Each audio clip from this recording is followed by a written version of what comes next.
أما بعد فإن خير الحديث كتاب الله وخير الهدي هدي محمد صلى الله عليه وسلم وشر الأمور محدثاتها وكل محدثة بدعة وكل بدعة ضلالة وكل ضلالة في النار. أعوذ بالله السميع العليم من الشيطان الرجيم. يا أيها الذين آمنوا اتقوا الله حق تقاته ولا تموتن إلا وأنتم مسلمون. بسم الله الرحمن الرحيم. يا أيها الناس اتقوا ربكم الذي خلقكم من نفس واحدة وخلق منها زوجها وبث منهما رجالا كثيرا ونساء واتقوا الله الذي تساءلون به والأرحام إن الله كان عليكم رقيبا. يا أيها الذين آمنوا اتقوا الله وقولوا قولا سديدا يصلح لكم أعمالكم ويغفر لكم ذنوبكم ومن يطع الله ورسوله فقد فاز فوزا عظيما. اللهم صل على محمد وعلى آل محمد كما صليت على إبراهيم وعلى آل إبراهيم إنك حميد مجيد. اللهم بارك على محمد وعلى آل محمد كما باركت على إبراهيم وعلى آل إبراهيم إنك حميد مجيد. أعوذ بالله السميع العليم من الشيطان الرجيم من همزه ونفخه ونفسه. بسم الله الرحمن الرحيم. ألم يأن للذين آمنوا أن تخشع قلوبهم لذكر الله وما نزل من الحق ولا يكونوا كالذين أوتوا الكتاب من قبل فطال عليهم الأمد فقست قلوبهم وكثير منهم فاسقون. سامعین محترم، عید الفطر جس کی نماز الحمدللہ ہم ادا کر چکے ہیں، اس کے حوالے سے چند باتیں آپ کی گوش گزار کرنا چاہتا ہوں۔ عید الفطر کو عید کا معنی خوشی اور فطر کا معنی روزے مکمل ہونا، جس طرح ہم روزانہ رمضان میں بولتے تھے افطار کا وقت، یعنی روزہ مکمل ہونے کا وقت۔ فطر روزے مکمل ہونے کی خوشی میں جو ہم اللہ کا شکر ادا کرنے کے لیے یہاں پر یا کسی بھی جگہ پر جمع ہوتے ہیں اور نماز پڑھتے ہیں، اس کو کہتے ہیں عید الفطر۔ یہ عید الفطر اصل میں عید انہی لوگوں کی ہے جنہوں نے روزے رکھے، جنہوں نے اللہ کی عبادت ماہ مبارک رمضان المبارک کے اندر کرنے کی کوشش کی، قیام کیا، روزے رکھے، نمازیں بھرپور پڑھی، صدقہ و خیرات کیا۔ یہ اصل میں ان لوگوں کی خوشی ہے کہ اللہ جو تو نے ہمارے ذمے کام لگایا تھا، ہم نے وہ کام الحمدللہ مکمل کر دیا۔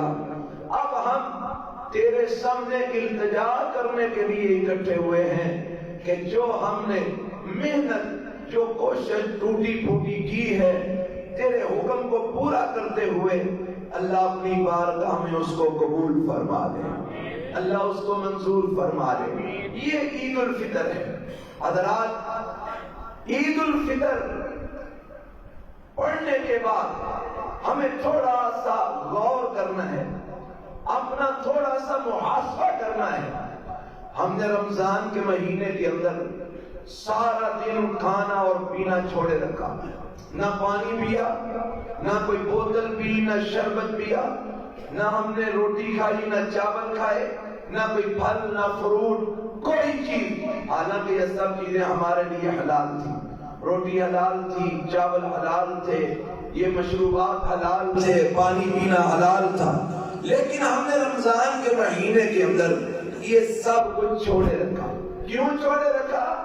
کہ اللہ نے ہم کو منع کیا تھا کہ تم نے فجر سے لے کر مغرب تک کوئی چیز نہ کھانی ہے نہ پینی ہے۔ ہم نے اللہ کا حکم مانا۔ 1 دن، 2 دن، 5 دن، 10 دن، 15 دن، 20 دن، 25 دن، 29 دن ہم نے اللہ کا حکم مان کے حلال چیزوں کو چھوڑے رکھا۔ اب ہم نے تھوڑا سا اپنے اندر کو ٹٹولنا ہے، اپنے دل کو دیکھنا ہے کہ ہمارے دل کے اندر ایسی صورت پیدا ہو چکی ہے کہ اب اگر اللہ کا حکم مان کے ہمیں حرام چیزیں چھوڑنی پڑے تو کیا ہم چھوڑ سکتے ہیں؟ اگر تو ہم اب اس قابل ہو چکے ہیں کہ اللہ کا حکم مان کے جن چیزوں کو اللہ نے حرام کیا ہے، جن چیزوں سے اللہ نے منع کیا ہے، جن چیزوں سے رب نے اور اس کے رسول نے روکا ہے، ہمارے دل میں اتنی قوت پیدا ہو چکی ہے، اتنی صلاحیت ہمارے اندر پیدا ہو چکی ہے کہ ہم اب ان چیزوں کو اللہ کا حکم مان کے چھوڑ سکتے ہیں۔ تو پھر تو سمجھیے یہ جو مہینہ ٹریننگ والا تھا، ٹریننگ ہماری مکمل ہوئی، اس کے اثرات ہمارے اوپر موجود ہیں۔ اب ہم ان روزوں کی برکت سے دیگر حرام چیزوں سے بھی بچ جائیں گے۔ اور اگر آج کے دن ہی پہلا دن ہے روزوں کے بعد، آج کے دن ہی ہم حرام چیزوں سے نہ بچ سکے، اللہ کے حکم کی تعمیل نہ کر سکے، رسول اللہ کے فرمان پر عمل نہ کر سکے، جن کاموں سے اللہ اور اس کے رسول نے منع کیا ہے ان سے نہ رک سکے، جو کام اللہ اور اس کے رسول نے بتائے ہیں وہ نہ کر سکے، حضرات پھر مجھے اور آپ کو اپنے اس رمضان کے مہینے کے ان رکھے ہوئے روزوں پر غور کرنا ہوگا کہ یہ روزے ہمارے اندر یہ تبدیلی پیدا کیوں نہیں کر سکے کہ ہم اللہ کا حکم مان کے حرام اور ناجائز چیزوں کو چھوڑ سکیں۔ جبکہ یہ ٹریننگ تو اسی بات کی ہے نا، حلال چیزیں۔ اچھا آج سارا دن آپ روٹی نہ کھائیں، پانی نہ پیئیں، شربت نہ پیئیں، اللہ کو کیا فائدہ ہے؟ کوئی ہے فائدہ؟ آپ سارا دن بھوکے پیاسے رہیں، اللہ کو کیا فائدہ ہے؟ کوئی اس کا فائدہ ہے؟ کیا اس کے آپ کے بھوکا رہنے سے اس کے جو خزانے ہیں وہ بڑھ جائیں گے؟ آپ کے پیاسا رہنے سے اس کے پانیوں کی تعداد مقدار بڑھ جائے گی؟ اس کے سمندر، دریا، ندی، نالے زیادہ ہو جائیں گے آپ پانی نہ پیئیں گے؟ آپ روٹی نہ کھائیں گے، چاول نہ کھائیں گے تو کیا اس کے پاس جو رزق کے خزانے ہیں کیا وہ زیادہ ہو جائیں گے؟ نہیں، ساری دنیا اس کی بات مان لے، اس کی بادشاہت میں فرق نہیں پڑتا، اضافہ نہیں ہوتا، ساری دنیا اللہ کی بات نہ مانے، اس کی شان میں، اس کی بادشاہت میں ایک ذرہ برابر فرق نہیں پڑتا، کمی نہیں آتی۔ اگر ہم نے ماننا ہے اپنے لیے، نہیں ماننا اپنا نقصان کرنا ہے۔ حضرات اللہ نے ہم کو سارا مہینہ بھوکا پیاسا رہنے کا حکم دیا، کیوں؟ یہ اسی بات کی تربیت دینے کے لیے، ٹریننگ دینے کے لیے۔ راتوں کو اللہ نے ہم سے قیام کروایا، کیوں؟ ہم کو ٹریننگ دینے کے لیے، تربیت دینے کے لیے کہ 1 مہینہ میں تمہیں بتا رہا ہوں تم نے زندگی کیسے گزارنی ہے، اب باقی 11 مہینے اسی کے مطابق گزارنا۔ اگر اس 1 مہینے کے مطابق تم اپنے باقی کے 11 مہینے بھی گزار کے میرے پاس آ جاؤ تو اس کا نتیجہ یہ نکلے گا، میں رب تمہارا استقبال خود کروں گا۔ اللہ نے قرآن میں کہا نہیں ہے کہ اگر تم میرے دین پہ ڈٹ جاؤ، اگر تم میرے دین پہ پکے ہو جاؤ، جو میں کہتا ہوں اسی طرح کرو، دنیا کچھ کہے دنیا کی پرواہ نہ کرو، میرے دین پہ ڈٹ جاؤ۔ ان الذین قالوا ربنا اللہ ثم استقاموا، جنہوں نے مجھے رب کہا پھر میرے رب کہنے پہ ڈٹ گئے۔ کیا مطلب؟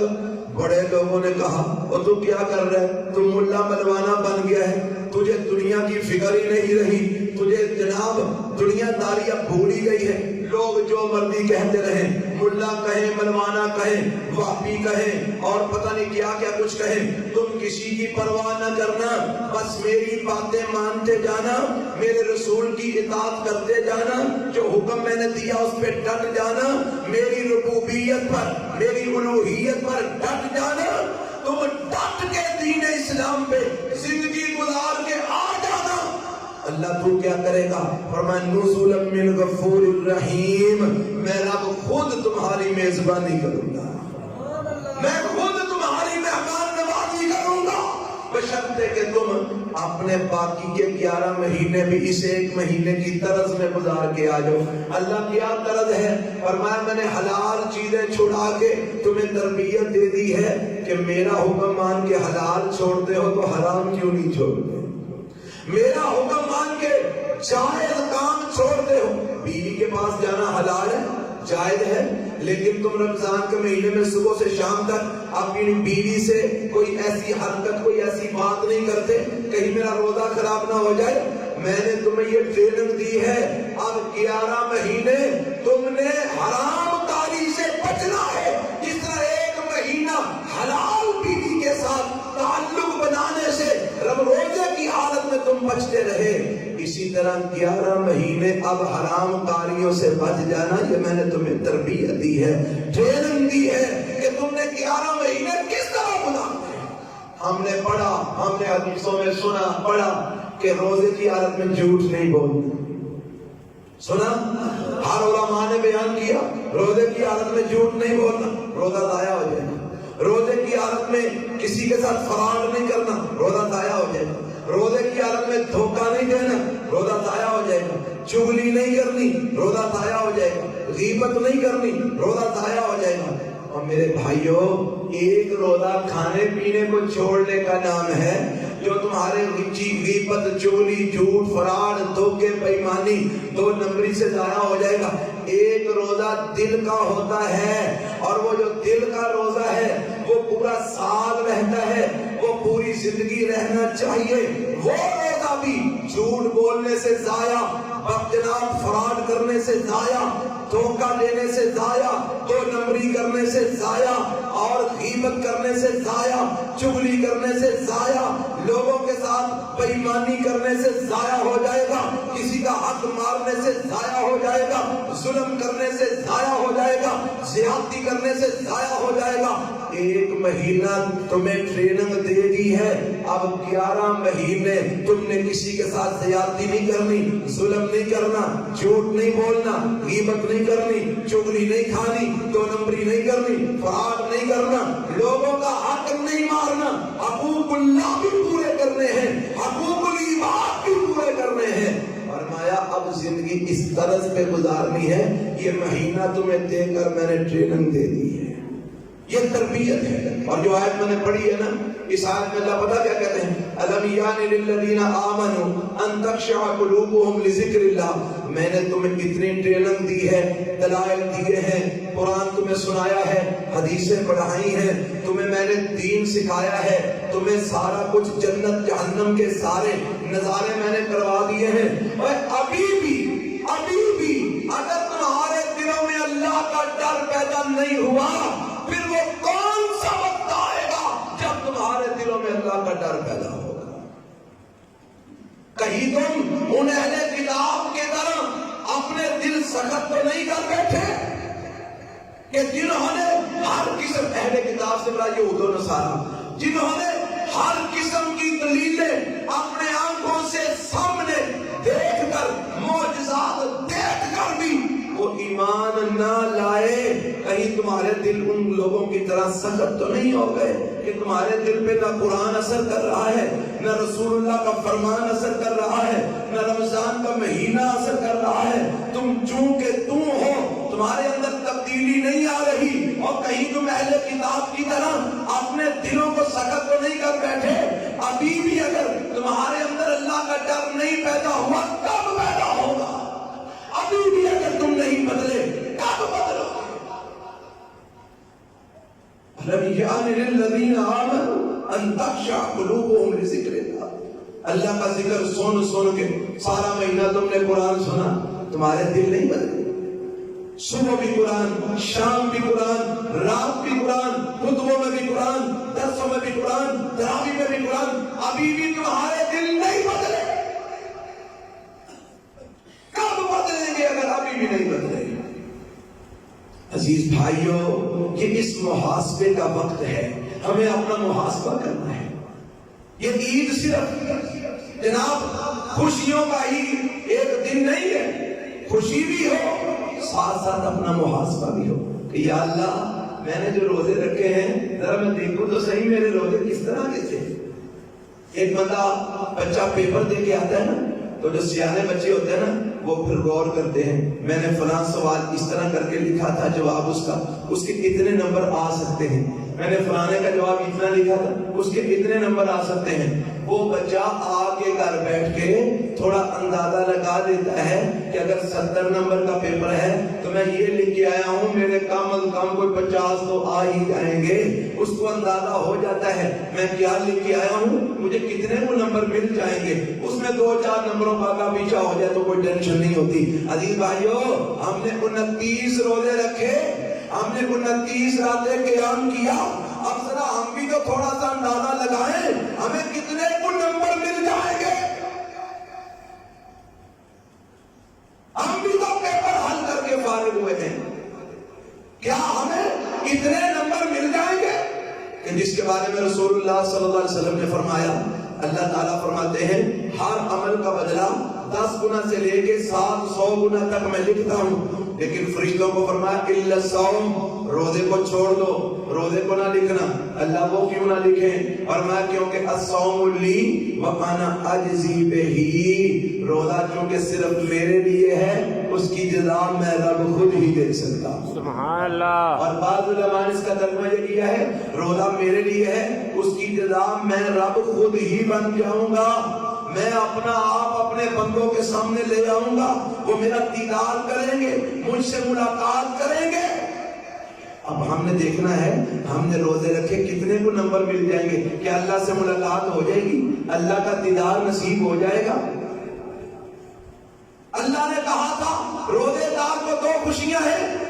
ایک خوشی جب وہ سارا دن روزہ پورا کر کے افطار کرتا ہے، خوشی ہوتی ہے اللہ تعالیٰ شکر ہے سارا دن میں نے روزہ نبھایا ہے، اللہ قبول فرما دے. اور فرمایا ایک خوشی کب ہوگی عند لقائہ، جب وہ میرے سے آ کے ملے گا تب اس کو اندازہ ہوگا کہ روزہ رکھنا کتنا عظیم اجر تھا. میں اس کو اتنا خوش کر دوں گا کہ وہ اندازہ لگائے گا کہ میں نے کتنا بڑا عمل کیا ہے، روزہ رکھ کے رب کو خوش کر دیا ہے. اللہ کے نبی فرماتے ہیں حقیقی خوشی مومن کو، روزے دار کو اس وقت ہوگی جب وہ اللہ سے ملاقات کرے گا. سبحان اللہ. اب ہم نے یہ دیکھنا ہے کہ ہم نے جو روزے رکھے ہیں کہ اللہ سے ملاقات ہو جائے گی، کیا اللہ کا دیدار نصیب ہو جائے گا، کیا رب کی محبت والی باتیں ہمیں نصیب ہو جائے گی. اللہ ہمیں نصیب فرمائے. آمین. خطبے کا دوسرا حصہ اور مختصر سی بات، اللہ کے پیغمبر جب خطبہ عید کا دیا کرتے، نماز پڑھاتے، خطبہ دیتے، اس کے بعد پھر میرے پیغمبر علیہ السلام ایسے لشکر تیار کرتے. لشکر تیار کر کے لشکروں کو حکم ہوتا تم نے فلاں علاقے میں جہاد کے لیے جانا ہے، تم نے فلاں علاقے میں جہاد کے لیے جانا ہے، تم نے فلاں علاقے میں جہاد کے لیے جانا ہے. باقاعدہ لشکر کشی عیدگاہ کے اندر اللہ کے پیغمبر علیہ السلام کرتے. حضرات ہم لشکر کشی تو نہیں کر سکتے، ہم اس ابھی مقام پر نہیں پہنچے، لیکن ہم ان لشکروں کے لیے دعا تو کر سکتے ہیں جو اللہ کے دین کے غلبے کے لیے لڑ رہے ہیں. حضرات اس وقت امت مسلمہ کفار کے ظلم و ستم میں پس رہی ہے. فلسطین کو، غزہ کو یہودیوں نے تباہ و برباد کر دیا ہے. ان ظالموں نے ہر قسم کے قانونوں کو پامال کر کے ہسپتالوں پر بمباری کی، مریضوں کو انہوں نے شہید کیا، ہسپتال میں زیر علاج معصوم بچوں کو انہوں نے قتل کیا، عورتوں کو قتل کیا، عورتوں کی عصمت دری کی، ان کی عزتیں لوٹی، ان کو اغوا کر کے لے گئے، نوجوانوں کو قتل کر دیا، بوڑھوں کو قتل کر دیا. غزہ یہودیوں نے تباہ کر دیا.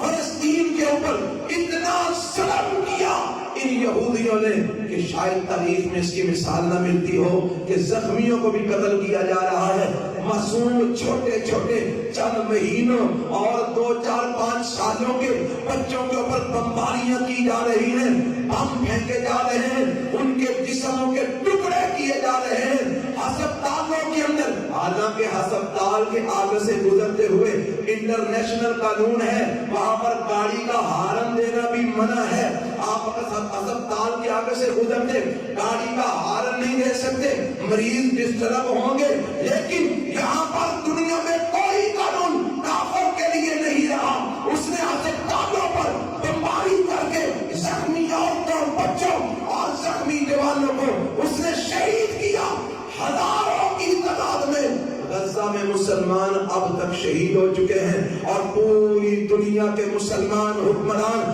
گونگے شکار بن کے بیٹھے ہوئے ہیں، کوئی اپنی زبان بولنے کے لیے تیار نہیں، کوئی اپنا ہاتھ ہلانے کے لیے تیار نہیں، سب کے سب بے ایمان بن کے خاموشی بے ایمانوں والی اختیار کر کے بیٹھے ہوئے ہیں۔ حضرات کل قیامت کو رب کے سامنے پیش ہونا ہے، اللہ پوچھے گا میرے بندے مارے جا رہے تھے، میرے بندے شہید ہو رہے تھے، میرے نام پر کٹ رہے تھے، اسلام کے نام پہ کٹ، اور فلسطینیوں کا کیا قصور ہے؟ یہی قصور ہے نا، وہ مسلمان ہیں، وہ یہودیوں کے مذہب کو نہیں مانتے، وہ اسلام کو مانتے ہیں، وہ رسول اللہ صلی اللہ علیہ وسلم کے پیروکار ہیں، اللہ کو وحدہ لا شریک مانتے ہیں، یہی ان کا قصور ہے۔ بعض بیوقوف کہتے ہیں زمینی جنگ ہے، وہ زمین کی جنگ لڑ رہے ہیں، اور نہیں، وہ زمین کی جنگ نہیں لڑ رہے، اللہ کی قسم وہ صہیونی فوجی، وہ یہودی فوجی مذہب کی جنگ لڑ رہے ہیں، وہ پوری دنیا میں یہودیت کو غالب کرنے کی جنگ لڑ رہے ہیں، وہ دجال کو اپنا مسیحا مان کر دجال کے آنے کی تیاریوں میں مصروف ہے، تاکہ جب ہمارا مسیحا دجال آئے اس کے لیے راہیں آسان ہو جائیں اور وہ پوری دنیا پہ ہمیں غالب کر دے۔ وہ اپنے مذہب کے غلبے کی جنگ لڑ رہے ہیں، اور مسلمانوں تم کہاں سوئے ہوئے ہو؟ تمہاری زبان سے ان کے لیے دعائیں بھی نہیں نکل سکتی، فلسطینیوں کے لیے تمہاری زبان سے ان یہودیوں کے خلاف بد دعا بھی نہیں نکل سکتی، اور کہاں ہے تمہارا ایمان؟ کہاں چلا گیا تمہارا اسلام؟ اگر کہا گیا یہودیوں کی پروڈکٹ کی بائیکاٹ کرو تاکہ معاشی طور پہ ان کو کمزور کیا جا سکے، ہم سے وہ نہیں ہو سکا، دڑا دڑ ہم یہودیوں کی چیزیں خرید رہے ہیں، اور پھر کہتے ہیں او جی یہ نرکی فرق پہنا جی، او جی ساڑھے بوتل لے نرکی فرق پہنا جی، ساڑھے صابن کے شیمپو لے نرکی فرق پہنے۔ فرق نہیں پڑا تو پھر اللہ کے پیغمبر علیہ السلام کو کیوں اللہ نے کہا تھا ان یہودیوں کے درخت کاٹ دو، جن درختوں کے اوپر ان کی معیشت کا انحصار ہے ان کو جلا دو؟ کیوں اللہ کے نبی نے مدینے کے یہودیوں کے باغوں کے درخت جلائے، کیوں کاٹے؟ فرق پڑتا تھا تو رب نے کٹوائے، فرق پڑتا تھا تو رسول اللہ نے کٹوائے، اور آج بھی فرق پڑا ہے۔ جب شروع میں لوگوں نے بائیکاٹ کیا، KFC کا بائیکاٹ کیا، بوتلوں کا بائیکاٹ کیا، انٹرنیشنل خبریں ہیں کروڑوں ڈالروں کا نقصان ہوا۔ اگر مستقل ہم یہ کام کرتے رہے تو کیا ہم یہودی کی معیشت کو کمزور نہیں کر سکتے؟ کیا ہم اس میدان میں اسے کمزور نہیں کر سکتے؟ وہ ہمارا ہی پیسہ لے لے کے ہمارے ہی بھائیوں پر بم گرا رہا ہے، اور ہم کہاں کے مسلمان ہیں؟ اپنوں کو قتل کرنے کے لیے خود ہی چندہ لے رہے ہیں، لو بم لے آؤ، لاؤ مارو ہمارے ہی بھائیوں کو۔ ادھر ہم دعائیں مانگتے ہیں یا اللہ یہودیوں کو تباہ کر دے، ادھر ہم ان کو سپورٹ کرتے ہیں، لو یہ ہم تمہیں پیسے دیتے ہیں، لاؤ بم مارو ہمارے اپنوں کو۔ اتنی دوگلی پالیسی، اتنا بڑا فرق۔ آؤ عزیز بھائیوں اس پہ غور کرو، جہاں تک ہو سکتا ہے وہاں تک ہی ہم اپنے بھائیوں کا ساتھ دیں، وہاں تک ہی ہم ان یہودی ظالموں کے خلاف اٹھ کھڑے ہوں، اور انشاءاللہ یہ میں آپ کو بشارت دیتا ہوں، پتہ نہیں ہماری زندگی میں یہ وقت آئے گا کہ نہیں آئے گا، لیکن یہ یہودی صفحہ ہستی سے مٹ کے رہیں گے انشاءاللہ۔ اس سے پہلے ہمارا کتنا کو نقصان ہو جاتا ہے اس کا نہیں اندازہ، لیکن ایک وقت آئے گا، ہمارے پیغمبر نے بتایا ہوا ہے صلی اللہ علیہ وسلم نے، عیسیٰ علیہ السلام آئیں گے، دجال کو قتل کریں گے، یہودی درختوں کے پیچھے پناہ لیں گے، لیکن درخت بھی ان کو پناہ نہیں دیں گے۔ اگر کسی درخت کے پیچھے یہودی چھپا ہوگا، درخت بول کے کہے گا ایھا المسلم، اے مسلمان یہ بے ایمان میرے پیچھے چھپا ہے، اس کو قتل کرو۔ یہودیوں کو چن چن کر قتل کیا جائے گا۔ وہ کون کریں گے؟ وہ کوئی خوش نصیب ہی ہوں گے، لیکن یہ صفحہ ہستی سے مٹیں گے انشاءاللہ۔ اس کے لیے ہمارا کردار کیا ہے؟ ہم نے کتنی کو تیاری کی ہے، ہماری محنت کتنی کو ہے؟ ہم نے تو یہ دیکھ رہے ہیں، ان کو تو انشاءاللہ اللہ کوئی نہ کوئی لشکر بھیجے گا جو ان کو قتل کرے گا، وہ قتل ہو کے رہیں گے۔ اس دنیا پہ کوئی یہودی باقی نہیں رہے گا۔ وہ کہتے ہیں ہٹلر نے یہودیوں کو بڑا مارا تھا، اس نے ان کا بڑا قتل عام کیا، ساری دنیا اس کے خلاف ہو گئی، اس نے 10,000 یہودی چھوڑ دیا۔ اس نے کہا یہ 10,000 یہودی میں اس لیے چھوڑ رہا ہوں جو آج میرے خلاف ہو گئے ہیں، یہ کل کو اس بات کو جان جائیں گے کہ میں نے یہودیوں کو کیوں قتل کیا ہے۔ ایک وقت آئے گا وہ اس بات کا اعتراف کریں گے کہ یہ قوم دنیا پہ رہنے کے قابل نہیں تھی، یہ ساری کی ساری مٹا دی جانی چاہیے تھی۔ کیوں جی آج ہم سمجھ رہے ہیں نا کہ یہودی اس دنیا پہ رہنے کے قابل ہے، اس کو سارے کے سارے کو ختم کر دینا چاہیے تھا، اور انشاءاللہ یہ ختم ہوں گے انشاءاللہ کہیے انشاءاللہ۔ تو اس کے لیے ہمیں بھی تو کچھ کوشش کرنی، ہمیں بھی تو کچھ محنت کرنی۔ فی الحال ہم دعائیں کر سکتے ہیں، آئیے یا پھر کوئی یہودیوں کی جو معیشت ہے اس کو تباہ کرنے کے لیے جو کچھ ہم کر سکتے ہیں ہم کریں، اور اللہ سے دعائیں مانگے اللہ ہمارے مظلوم بھائیوں کی مدد فرمائے، اور ہمیں جو ہم نے روزے رکھے قبول فرمائے، قیام کیا قبول فرمائے، جو کچھ عبادات ہم نے کی ہیں اللہ اپنی بارگاہ میں قبول فرمائے۔ الحمدللہ رب العالمین والصلاة والسلام علی سید الانبیاء والمرسلین۔ یا رب لک الحمد کما ينبغي لجلال وجهك وعظیم سلطانک۔ اللهم صل علی محمد وعلى آل محمد كما صليت على إبراهيم وعلى آل إبراهيم إنك حميد مجيد۔ اللهم بارك على محمد وعلى آل محمد كما باركت على إبراهيم وعلى آل إبراهيم إنك حميد مجيد۔ اللہ جتنے بھی مسلمان فوت ہو گئے ان کی مغفرت فرما، اللہ جو اہل ایمان دنیا سے جا چکے کروڑ کروڑ جنت میں اعلیٰ مقام عطا فرما۔ اے میرے اللہ جتنے بھی مسلمان دنیا سے مومن جا چکے اللہ ان کی قبروں کو جنت کا باغیچہ بنا۔ اے میرے اللہ جتنے بھی مسلمان بیمار ہیں ہم سب کو شفائے کاملہ عاجلہ نصیب فرما۔ اللہ تمام مسلمانوں کو بیماروں کو صحت اور تندرستی عطا فرما۔ اللہ جو پریشان ہیں کسی بھی مسئلے میں ان کی پریشانیاں دور فرما۔ میرے اللہ دکھیوں کے دکھ دور فرما، تنگ دستوں کی تنگ دستیاں دور فرما، مقروضوں کے قرضے اپنی جناب سے ادا فرما، بے اولادوں کو نیک اولاد نصیب فرما، بے اولادوں کو صالح اولاد عطا فرما۔ اللہ جن کو اولادیں دی ہیں اللہ ان کو والدین کا فرما بردار بنا۔ اے میرے اللہ ان کو والدین کی آنکھوں کی ٹھنڈک بنا۔ ہمیں اپنے ماں باپ کے لیے اور ہماری اولادوں کو ہمارے لیے صدقہ جاریہ بنا۔ اللہ جو اس ماہ مبارک میں ہم نے تیرے حکم کے مطابق روزے رکھے، قیام کیا، زکاتیں دی، صدقہ و خیرات دیا، میرے اللہ اپنی بارگاہ میں قبول فرما، اللہ منظور فرما۔ یہ جو صدقۃ الفطر ہم نے دیا اللہ یہ روزوں میں کمیاں کوتاہیاں جو رہ گئی تھی وہ معاف کروانے کے لیے تیرے نبی نے کہا دیا کرو، اللہ وہ ہم نے دیا، اللہ اسے قبول کر کے جو کمیاں رہ گئی ہمارے روزوں میں اللہ وہ اللہ معاف فرما، وہ کوتاہیاں معاف فرما، ان سے درگزر فرما۔ میرے اللہ اس مہینے کی اللہ برکتیں اور رحمتیں ہم سب کو نصیب فرما۔ اللہ ہم نے روزے مکمل کیے، ہمیں دلی خوشی ہے، میرے اللہ اب ہمیں اپنا دیدار نصیب فرما دینا، اللہ قبول فرما کہ ہمیں اپنی ملاقات عطا فرما دینا، میرے اللہ یہ ہمارے روزے قبول فرما لینا، ہمارا قیام، ہمارا قرآن پڑھنا، ہماری تراویح پڑھنا قبول فرما لینا، میرے اللہ جو مظلوم مسلمان ظلم کی چکی میں پس رہے ہیں اللہ ان کی مدد فرما، اللہ اسلام اور مسلمانوں کو غلبہ نصیب فرما، اللہ کفر کو اہل کفر کو نیست و نابود فرما، میرے اللہ ہم جتنے جوگے ہیں اللہ ہم اتنا کام کرنے کی کوشش میں لگے ہوئے ہیں، میرے اللہ اسلام اور مسلمانوں کو غلبہ نصیب فرما، کفر اہل کفر کو نیست و نابود فرما، اللہ یہودی بدترین قوم ہے، اللہ اسلام سے کے پہلے دن سے یہ دشمن ہے، مسلمانوں کے اور تیرے نبی کے بھی یہ بڑے دشمن تھے،